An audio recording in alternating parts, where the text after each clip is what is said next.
Pernahkah Anda bertanya bagaimana pandangan orang Kristen tentang Nabi Muhammad? Apakah Muhammad mempunyai kedudukan di hati orang Kristen? Pandangan Kitab Allah dan orang Kristen tentang Muhammad. Sulit orang Kristen menjelaskan siapakah Muhammad sebenarnya. Apakah dia benar seorang nabi seperti yang diakui oleh umat Muslim? Ataukah manusia biasa yang merasa mendapat pewahyuan dari Allah? Menurut penilaian orang Kristen tentang Nabi Muhammad sulit karena ada banyak alasan. Terdapat 3 faktor pertimbangan kenapa orang Kristen tidak mengakui Muhammad, yaitu, faktor pertama, ada banyak ajaran Muhammad yang bertentangan dengan ajaran Isa Al-Masih walaupun Isa Al-Masih dan Muhammad terdapat dalam Al-Quran. Beberapa contoh adalah, tidak ada dalam Taurat, Zabur dan Injil kewajiban untuk naik haji. Orang Kristen tidak percaya mengelilingi Ka'bah dan mencium batu hitam. Sulit memahami harus ada satu arah kiblat saat sholat. Bukankah Allah itu akbar yang tidak terbatas? Ia bisa berada dimanapun pada saat yang bersamaan. Faktor kedua, tidak ada nubuatan dalam kitab Taurat, Zabur dan Injil mengenai kedatangan Muhammad. Ada beberapa ayat yang umat Islam kutip sebagai ramalan kedatangan Muhammad. Namun, justru ayat-ayat ini malah menyatakan keutamaan Isa Al-Masih.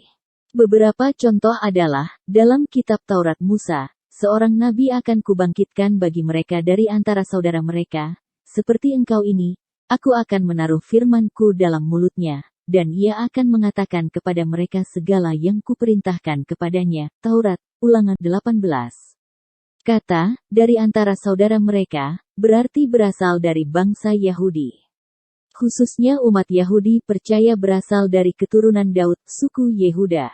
Ayat ini justru menyatakan Isa Al-Masih sebagai penggenapan ramalan Allah. Keluarga Isa berasal dari keturunan Daud. Jelas ayat ini tidak menyatakan dari bangsa sekitar Israel.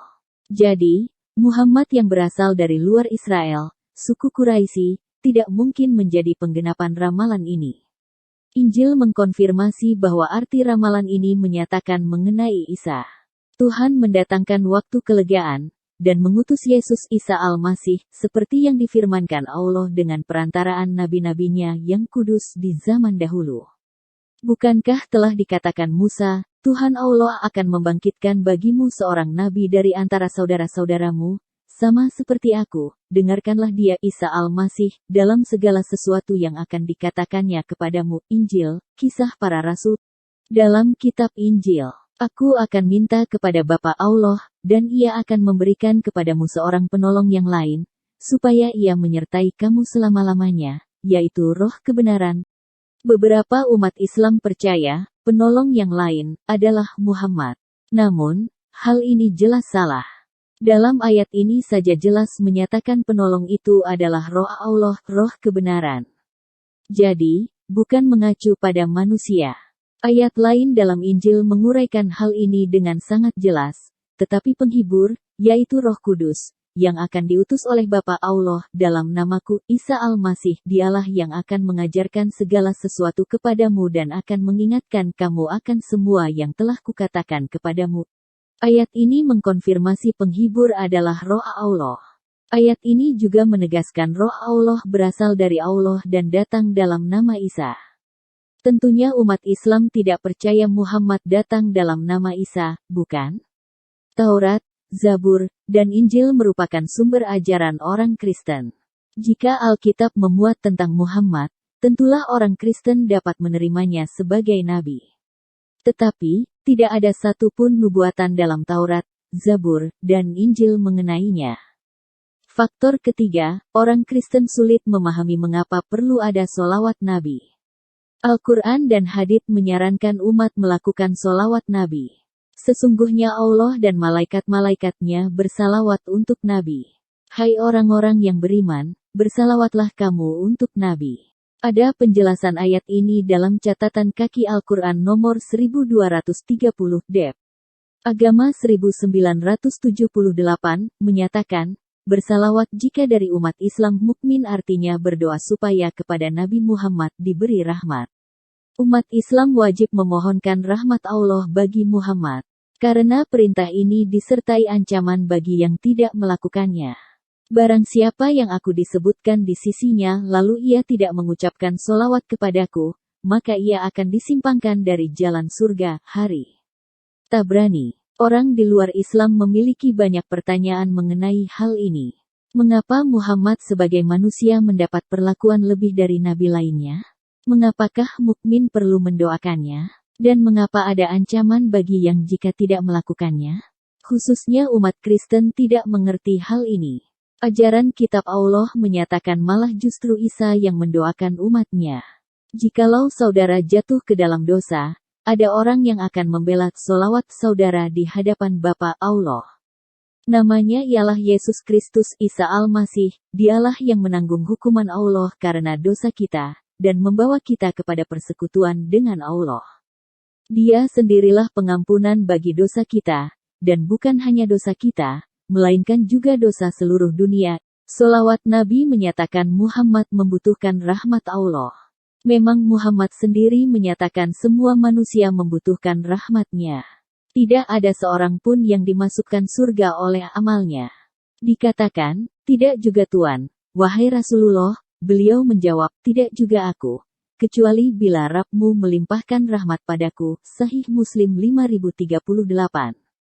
Karena itu, Muhammad meminta rahmat Allah melalui Isa Al-Masih. Nafas hidupku ada di dalam Isa Al-Masih putra Maryam.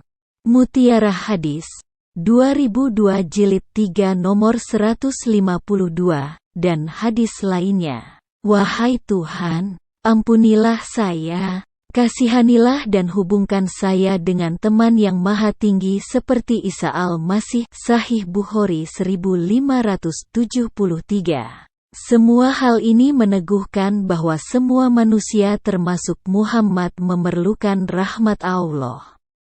Umat Kristen percaya Allah memberikannya melalui Isa Al-Masih. Isa Al-Masih, satu-satunya yang mampu menyelamatkan manusia. Jadi, jelas mengapa umat Kristen sulit menerima Muhammad Nabi Islam. Namun, umat Kristen percaya Isa Al-Masih. Hal ini karena umat Kristen percaya kitab Taurat, Zabur dan Injil. Isi semua kitab ini menyatakan Isa Al-Masih bahkan dari ribuan tahun lalu. Selanjutnya Isa sendiri menyatakan ia adalah jalan keselamatan Allah untuk manusia. Akulah jalan dan kebenaran dan hidup. Tidak ada seorang pun yang datang kepada Bapa, kalau tidak melalui aku. Isa Al-Masih adalah sang jalan, melalui Dia, manusia dapat mengenal kebenaran Allah. Melalui Isa Al-Masih, setiap orang dapat memperoleh keselamatan dan hidup kekal. Mari mengimani Isa Al-Masih, ia adalah satu-satunya jalan Allah bagi keselamatan manusia. Dari penjelasan video ini, jika Anda merasa keberatan dan ingin mengoreksi, silakan Anda cantumkan dalam menjawab pertanyaan berikut pada kolom komentator berdasarkan data dan fakta yang akurat. 1. Bagaimana pandangan Anda tentang 3 alasan orang Kristen menolak Muhammad sebagai nabi terakhir sebagaimana yang sudah dijelaskan di atas? 2. Setujukah Anda dengan semua alasan dari penjelasan tentang Nabi Muhammad menurut Kristen di atas? Sebutkan alasan Anda. 3. Menurut Anda, apakah memang manusia masih membutuhkan seorang nabi untuk menyelamatkan mereka selain Isa Al-Masih? Jelaskan alasannya.